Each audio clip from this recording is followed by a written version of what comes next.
Mr. Tony Chennault is on the line. Peace King, how are you? I'm good, man. Thanks for having me on the show. I appreciate you for coming through, man. How you feeling? Feeling good, man. I'm blessed. That's right. Blessed, black, and highly favored. Absolutely. Yeah. How's your mental health? Good, man. Just trying to stay productive and Hmm. back in control during this pandemic.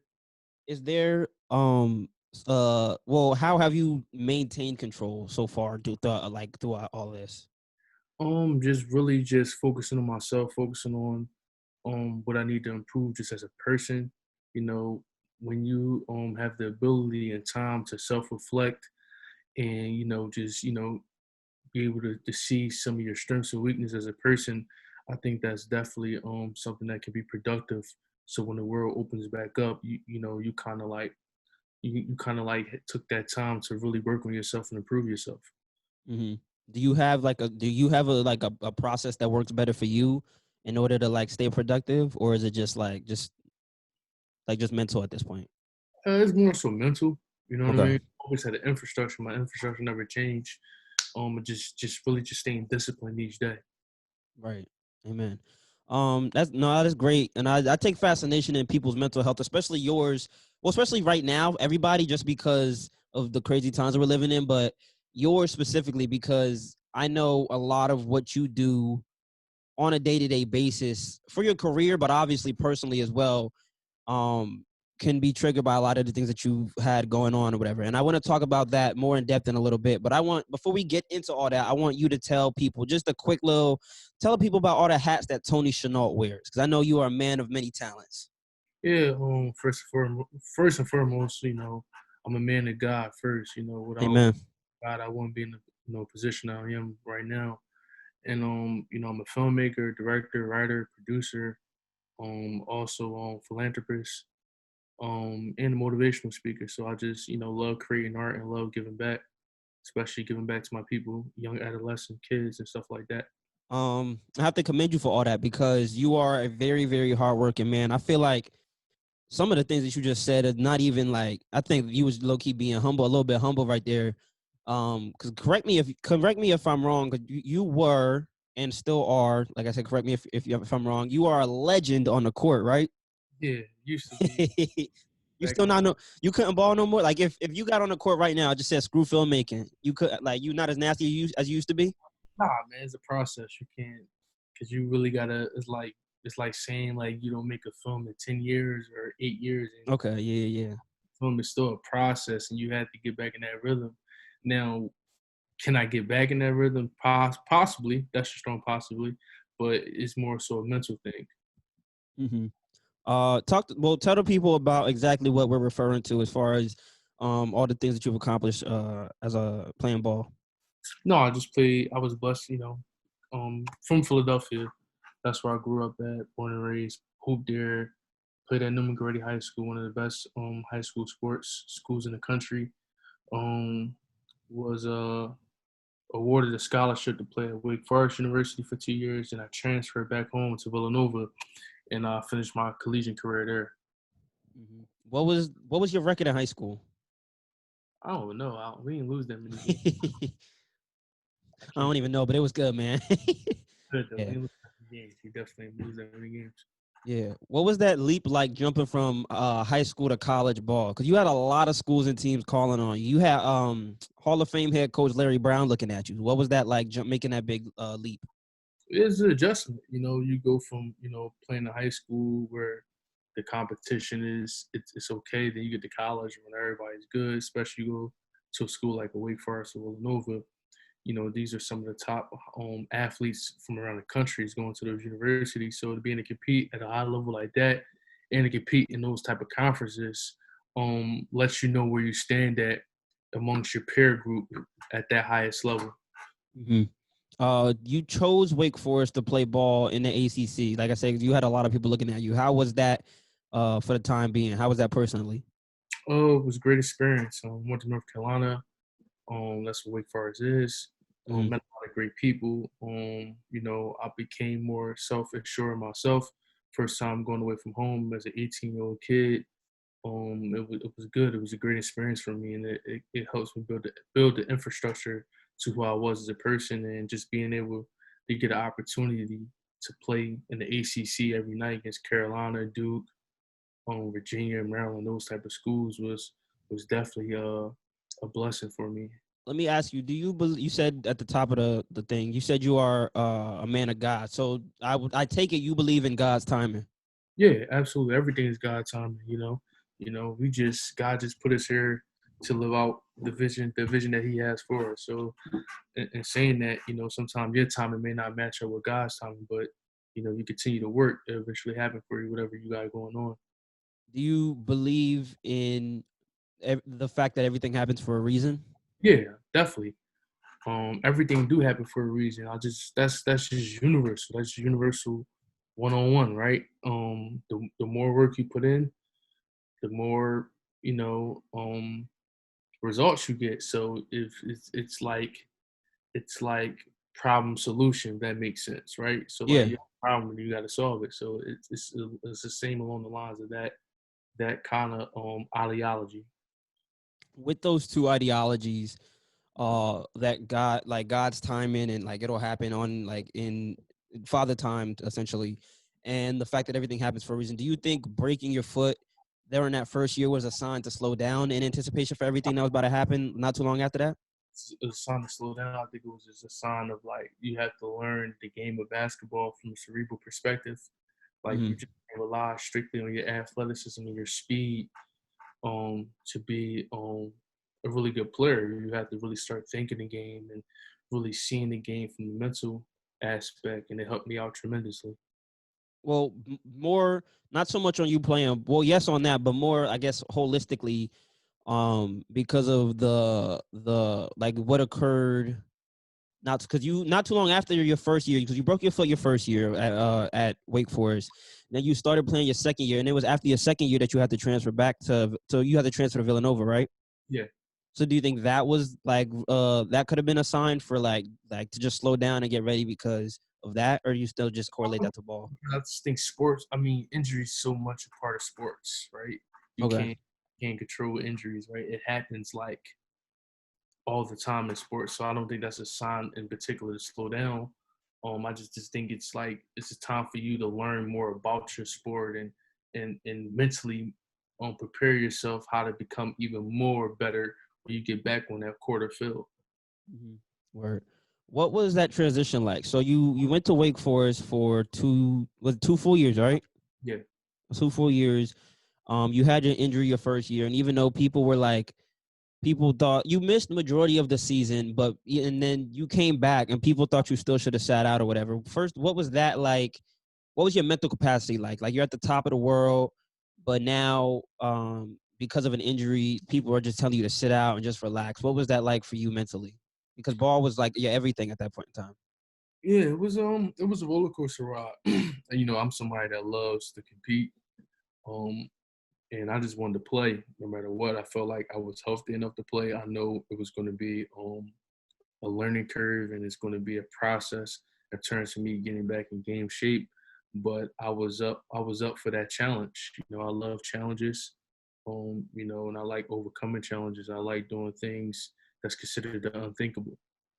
So in saying that, that's what made me want to come back. And coming back towards the end of my freshman year prepared me to be a much better player going into my sophomore year because I knew what to expect in terms of the competition and level of play.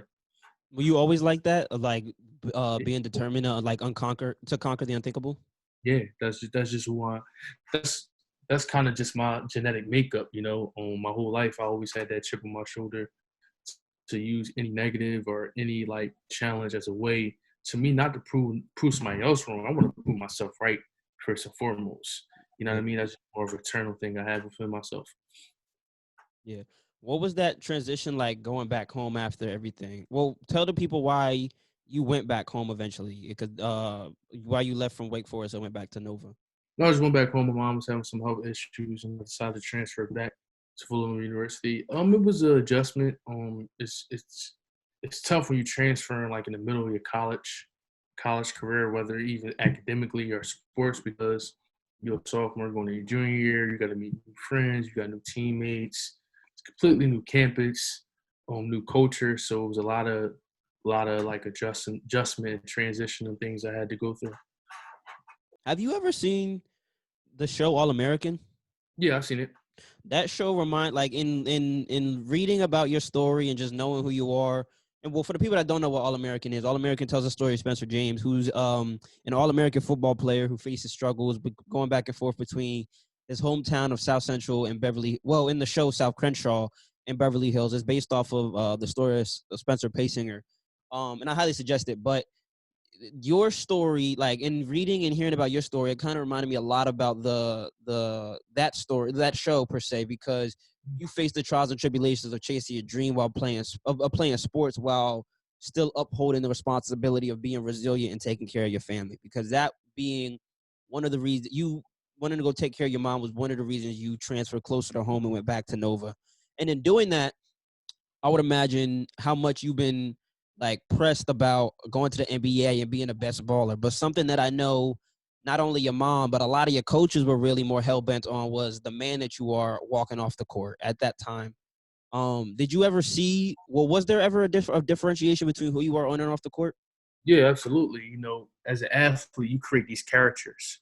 The characters are like, who you are. Like, so who you see LeBron is on the court is not who he is off the court. It's Mm-hmm. two totally different personalities. So when you in that court, that field, you go into this mentality like I just want to just destroy my competition. But off the court, I'm very humble, very self-reserved, very mellow type of person. I'm a man of not that many words. I don't talk a lot.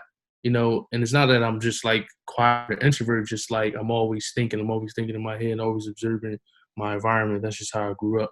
Things kind of started to down what is the word, downward spiral when you did that transition for you. You said your mom got sick, and then within the span of a year, tell people about what exactly you went through in that time period. My mom got sick. My brother passed away. Innocent bystander in the shooting in my neighborhood. And then it's just like it becomes like a domino effect. Um, when you're trying to make the adjustment to transfer to a different school, but also just like still being there and dealing with the grief of a lost one. It's kind of tough to kind of juggle and balance at the time. Mm-hmm. But I think just looking back, that going through that experience made me so tough, made me tough because every day, no matter what, like my coach always held me accountable. Like it can be days I'm just having a horrible day. He still would be on me. And now I'm a 29-year-old man and, you know, accountability, no matter what. Like, right, you can have an argument with your wife. You can something could be bothering you personally, but you still have to go out in the world and be productive no matter what. Yeah. That's what that experience really taught me. I definitely feel like you don't reach a certain point of adulthood until you are 100% capable of being held accountable. So Hmm. the fact that you went through that at such a young age proves a lot about you and your character. You also you said you grew up in Philly. What were some of like the pros and cons that you had like throughout at any point in your life? It doesn't even have to be this little gap that you faced while growing up in Philly. Philly's it's like any other city, like Chicago, LA, Detroit, New York. I mean, it has its pros and its cons, but like one thing I say about Philly, it makes you tough. Like you really have to have thick skin to be able to survive in Philly, especially the area I grew up in Alny, and just seeing like it's like people prey on the weak. So if you show any sign of weakness, um, people will prey on that. And as I got older, you know, growing up, it was always how to survive, right? You're in this state of survival. I got to do whatever I got to do to survive. But as you get older, you become a man. You realize you have to unlearn those things because that mentality of survival is not going to help you transition to build that wealth you want to build. That everybody's not out to get you. Everybody's not an enemy. You know what I mean? So it was a lot of things that I had to go through in my maturation process of. But now, like, yo, I got to unlearn some of that. That was just in that environment in order to be able to live in that environment, but I'm not in that environment or state of mind no more. Yeah. And then not too long after your brother passed, I think what was the time gap? It was just about a year, right? Little less than a year. My mom passed away. She had a seizure and she passed away. And then it was just like you lose your brother, then you lose your mom, And and your then brother was kind of your father figure at that point in time, also. it was like my father figure. and you lose the two most influential people in your life. So it's just like, whoa, like it's just me and my other brother. So it's like now I'm fully in doubt. Like I'm fully responsible for everything I do. Like I don't have that nest. I don't have that infrastructure. I don't, even as a young adult, you still have people you can go to. And I'm blessed. I still have people in my life. Like I was blessed to meet a family called the Raffertys that's been extremely instrumental in my life. Blessed to have coaches and things like that. But nobody can replace your mom, and nobody can replace your brother. You know what I mean? So just losing them two just changed my whole trajectory of life. Well, you sound like since I mean off rip, you sound like a pretty wholesome person who like you mentioned accountability, so you sound like a pretty wholesome person in all aspects. But do you feel like you value life more and try to make sure you instill that in others since the passing of your brother and your mom? Absolutely, man. 'Cause especially when death is 2 degrees of separation. Mm-hmm. You Yeah, see, oh, go ahead. all right, what you said? No, I was gonna say I've never, thank God, I've never gone through a passing, especially of two, well, of in general, but to like to even I can't even try to imagine going through a passing of two people as like close to me like as that, like that's yeah, everything. So I send my condolences and prayers to you, man, because that's tough. I appreciate it. But no, when you experience death so close, it's like you don't get mad about dumb stuff no more. Like you really see life for what it really truly is, and how what life really truly is what you make of life. And how do you really appreciate the people that do care about your life? You know what I mean? I think sometimes in life we get caught up in the things that don't add value to us. We worry about people who are hating on us or negative people.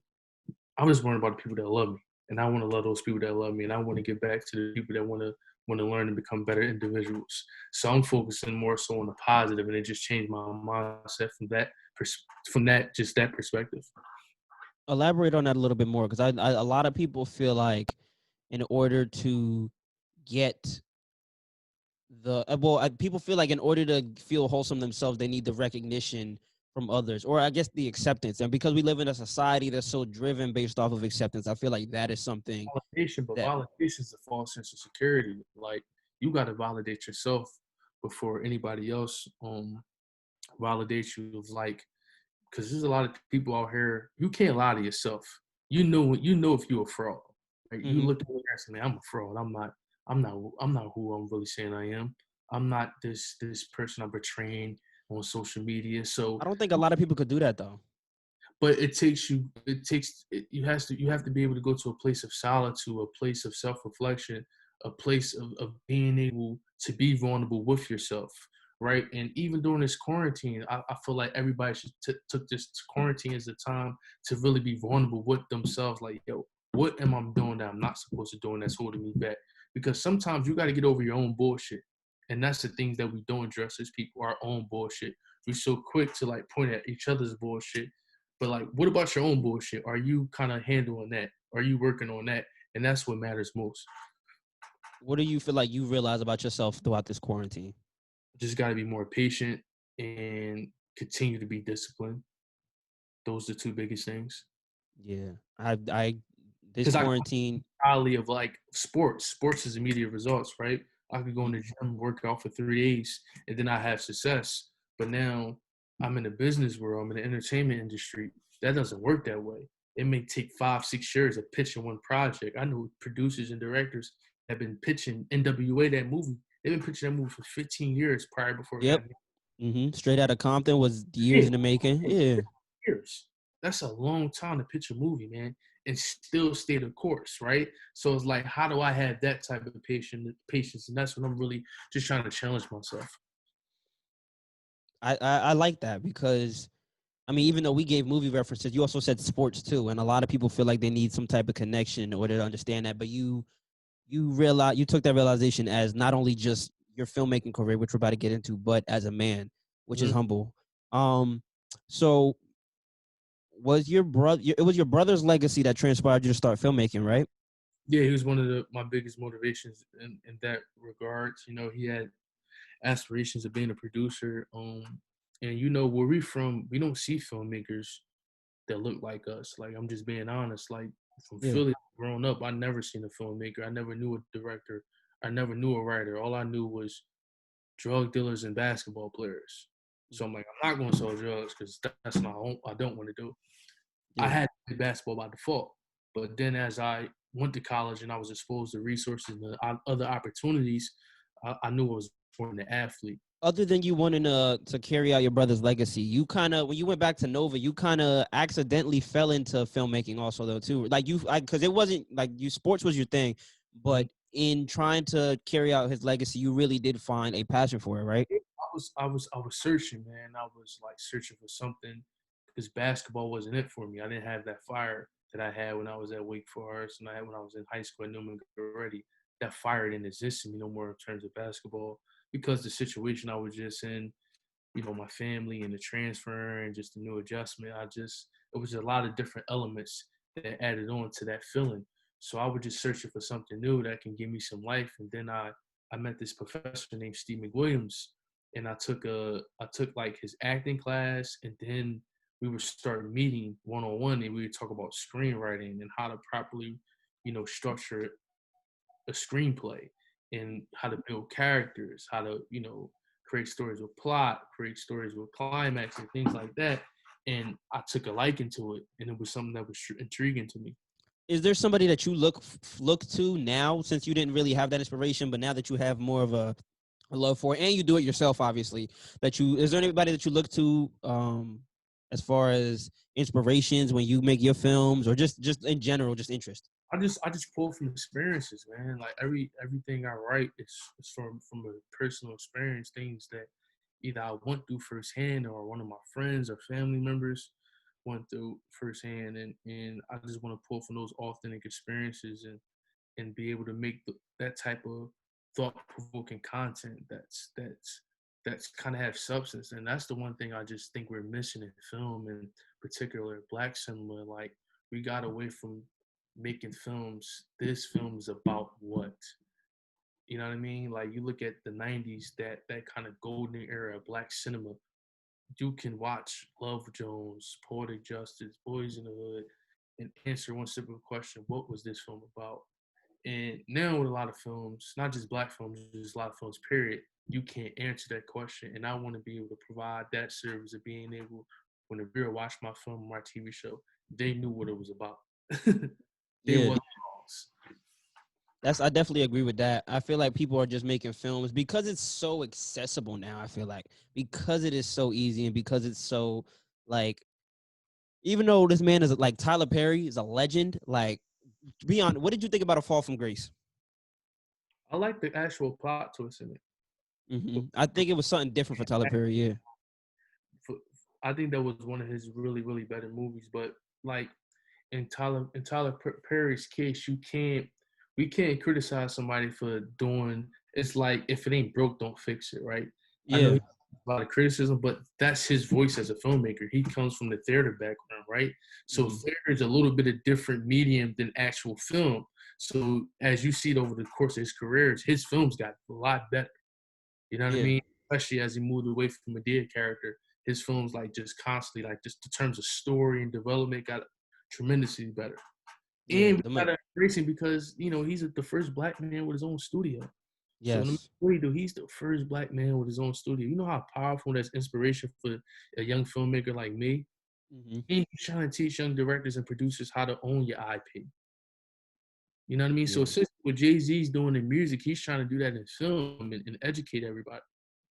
hmm Um, one of your film, one I think this is one of your first films. It's called, I believe it's called Chris, Mhm. which you dedicated to your brother Michael. Your goal was to exemplify the fact that we don't value significant others or loved ones until they're gone. Until they're gone? Can you expand on that a little bit? Yeah, it's like the line. I don't know anybody big Jay Z fans. Like they never really miss you till you dead and you gone. So it's that mantra in our neighborhoods and our communities where we from. It's like you got to be a legend in order to die. No. You know, I'm not saying I'm not. I know Yeah. what you mean. Yeah. No. Yeah. No. You know what I mean? And I wonder like why we gotta be a legend in order to die? Why I gotta be R.I.P. Mike in order? Why he gotta get a mirror when he died? Why if this man's serving his community, why he can't get a mirror and smell his roses while we live? It's like with Nipsey. Nipsey been doing so much impactful work. People didn't realize the significance of Nipsey till he was dead. and it shouldn't be that way. And I want to change that stigma in our culture. Like, yo, let's start giving each other our roses while we here, while we can still smell them. Let's embrace each other, right? Let's talk to each. Let's communicate in a more effective way instead of like, oh, you ain't doing this right. Let's talk about the things you are doing right and the things that you are doing to help push culture forward. I know you're a big Spike Lee fan. Does anything that you've created thus far pay homage to any of his works? Um, Big Spike. Not. I won't say not really. Because I feel like I'm a different type of storyteller than Spike Lee. I feel like my style is more like John Singleton.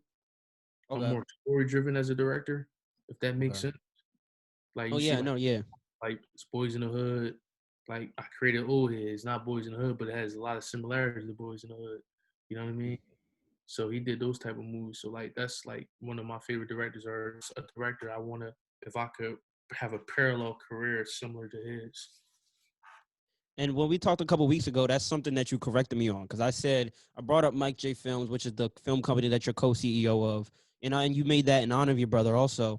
And you said I said blah blah blah blah blah Mike J Films, the production company. You corrected me and said Mike J Films is a film company. Explain the difference and what makes you guys so special No, from so a production companies. production company is a company you will hire when you have a film, a documentary, or a TV show. And they will come in and actually do the production component of the post production. Well, we're a film company where we develop the content. So in terms of like treatments and script writing, and the development and marketing, the actual film component, that's what we do. Those are services that we provide. Why was that the route that you guys chose as opposed to Because production? we're storytellers first. You know what I mean? We know how to operate a camera, we know how to edit, we know how to do all those things, but our strength and our niche is storytelling and creating holistic narratives. That's our strength as a company. Do you enjoy well, other than you enjoying telling stories, do you enjoy collaboration with some of these other people that you try to bring in to bring your projects to life? Absolutely. I mean, filmmaking is a collaborative process. You know, you can't do it by yourself. You know, you want to work with the top DPs, you want to work with the top sound mixers and the gaffers and things like that. You want to work with the best of the best. Yeah, I will. I still have a long way to go before I get to Tony Chennault, Tony Chennault or Mike J Films level. But I feel like I personally, and I guess it's probably just because I'm young, so I'm still trying to learn everything. I like to take a little bit more control creatively, just because of creatively and behind the scenes. But like you said, I'm more of the the conceptual person as opposed to like, okay, make sure the depth of field is this, and make sure we have this settings and stuff. Make sure this lighting kit. So I do understand that. Mm-hmm. Yeah. What can you stress the importance for people that are interested of networking in this industry? Yeah, man, I feel like networking got me in the position that I am today. Like, I didn't go to film school. Villanova is not a film school, but I was just so passionate and determined to be in this industry. So I'm always a person that know how to connect the dots. So I had this person that might know this producer in LA. Hey man, Tony, this is what I'm doing. You know, this some of the content I'm producing. I would love to you connect me with such and such. Oh yeah, I definitely connect. I'll put you guys in the group email. And just talking to strangers and just being like genuine. When you genuine, people just want to help you. You know, so that's one of the things that kind of got me along in my journey, just being genuine and transparent. And you got to be intentional. Like once you let people know what you want or what you need, they will try to help you out as best it can. But you have to make sure that you have all your things organized before you approach them about making. Can you make an introduction so it doesn't look bad on that person? In terms of business, what were some of like the struggles that you guys faced when trying to reach out to people as a jumpstart business? So like you guys didn't have much of anything. What was the struggle? It's kind of just proof of concept. You're like, all right, why should I give these young kids an opportunity? These Like, black kids too. I feel like that played a part in it. yeah, like what separates you from the other thousands of young filmmakers that approaching me? And then once I have a conversation with people, and people see how driven, how articulate, and how educated I am about the field, it changes the landscape of the relationship. Like, hey man, I want to be the guy that's responsible for breaking this young kid in this industry. You know what I mean? Like certain people were responsible for breaking Spike Lee, John Singleton, Martin Scorsese. that's how some of these experienced producers and networks see it as for young filmmakers. Yeah. Is disruptors in the culture, which is a well, you can explain what disruptors in the culture is, but is that an easy way for you guys to connect with some of these people that y'all try to bring up? Well, the disruptors and the culture is bigger than film. I think we just want to just connect and tell the stories and journeys of anybody that's disruptive in their culture, whether it's tech, it could be the food business, it's any type of industry, whatever you're doing, and really talk about your journey and talk about why you're a disruptor, how you became an outlier in your industry, and what methods and practicalities work for that person. What's the prognosis on disruptors in the culture at this point in time, just because of quarantine and everything? I know you're in LA right now, so you're Yeah. not out So here with Josh and Amira, but I think what Josh and the mayor is doing right now, essentially, is just kind of just like just reaching out to people. So once quarantine is over, we'd be able in a position to start interviewing more people. Like we plan to get like Nick Bear from Zaxby's Coffee on there, Elton Brand, the general manager for the Philadelphia 76ers. We want to bring interviews and stories like that, stories that you rarely hear. Like Nick Bear is a guy from Chicago, grew up playing basketball, then went to college and had a passion, do some entrepreneurial things, and now he's the founder and CEO of Zaxby Coffee. He's probably with the second largest coffee company, or second or third after like Starbucks and Dunkin' Donuts. And people don't know his story, right? You got Elton Brand, who played in the NBA for like 10, 12 years. And now he's the general manager of Sixers, but people don't know some of his other entrepreneurial endeavors. Like he was a producer on the Tupac All Eyes on Me movie. You know what I mean? So I want to tell those type of stories, and that's what we want to do. you another project under Mike J Films, which is probably you guys' most notable project. If people are watching this interview and have no idea even who you are, I'm repping the merch right now. Old Head, which is you guys is it was initially a film, right, that you guys did your senior year, It was a and short. then Mhm. yeah, and then you guys people the reception was amazing, and then you guys transformed it into a series, which now is in pre-production for y'all fourth season. Well, right now we just kind of just like trying to figure out the direction where we're going to go with the first season. We've been talking to some of the producers and seeing like how we could kind of do like maybe a short film and kind of get the momentum going back up, and we can kind of just see can we do a fourth season. But the goal is to eventually do a fourth season. Yeah, tell people what Old Head exactly is because I love the concept behind. I feel Yeah, like a lot of your projects specifically fall under kind of the same umbrella and the same branch as far as the message, while still uh trying to push out the same goals in a sense. yeah. So oh, here's a story. Our protagonist Bumpy, he changed his life for the better. He's trying to save his guys in LA from going down the road of destruction. Um, and he's trying to do everything in his power to make sure he doesn't make some of the mistakes he did in his past. So, and then the overarching theme is just kind of like everybody has an old head, no matter what walk of life you're from, and it's just basically just showing the kind of impact an old head can have on a young person's life, whether they achieve success or not. Yeah. Have you guys ever faced any difficulties rebranding instead of being known as solely Old Head? Because that's like you guys' main. I feel like you're like flagship project. Yeah, it was tough. Like we try to do Mike J Films and rebrand a film company. People just that's old head, that's old head. So that's No. that we're trying to that we are working diligently hard. We love old head, but we're bigger than old head. We have other projects in the works and things that just going to have an impact, just the biggest impact as old head, if not bigger. Yeah. Who right now is your would you say is your Old Head? Um, like some coaches, a couple of my coaches, like Coach Ashley Howard, Coach LaSalle, um, my old head Khalid, he's an entrepreneur, like do real estate. Probably those two. What else do you guys? I mean, if there's nothing that you're like announcing yet, but what else is Mike J Films having in the works? Just pre-production for this film Dollar Party that we're gonna be shooting this summer once the quarantine Or is over. Then just trying to develop this TV show that we're gonna shoot out here probably next winter. So those are just like the two biggest things right now on the radar. And just rebranding in terms of, we got a lot of merchandise we're about to do. This summer, the fall line we're gonna drop, and those type of things.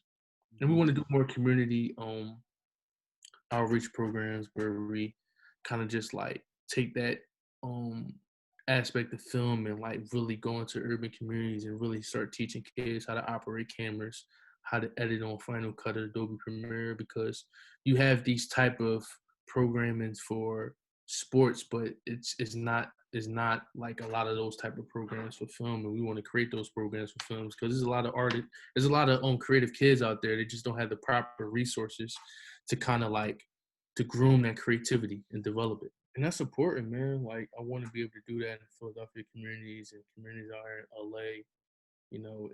It's a void for that, man. Like, cause we're creative. We have a lot of stories, but once we learn practicality of the business, then it will allow our creativity to take over. There's a void of that in LA. Like, yeah, for sure. Like inner cities, LA, yeah. Oh, It, I didn't I know think that. I thought LA was like a hub. Like I know Jersey was a hub for filmmaking, but I thought it's like slowly transitioned. besides of LA, you have Hollywood, and you have South Central, Watts, Compton. That's like where the people who are like living below, some of the people living below the poverty line live at. They need programs like that down there. Oh, okay, I didn't know that because I thought LA was everybody's like, oh, I want to make it in film or just in Hollywood in general. I'm moving to LA, so I Every people figured. in Hollywood living that work in Hollywood is not from Hollywood, not from LA. 70, Okay, 80% of people. I didn't know They that. That's import. interesting. You know what I mean? Yeah. Real quick, what is the hidden? I didn't even know that this was out. I found it. You just put out a documentary about yourself. It's like a 45 minute documentary.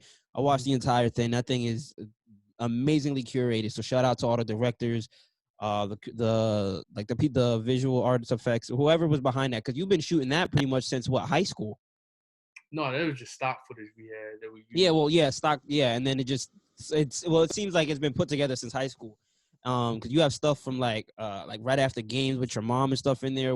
It's called in transition, which is on your YouTube page, which will be linked down below if you guys want to go check it out. I highly suggest it. Get some popcorn and sit down and listen to this great story. What exactly is the meaning behind in transition? I think it's my life, go from being, a hoops prodigy and, you know, and I use the game of basketball as a vehicle to get other opportunities and resources in my life that allow me to properly transition to now being a filmmaker, entrepreneur. That's what in transition about.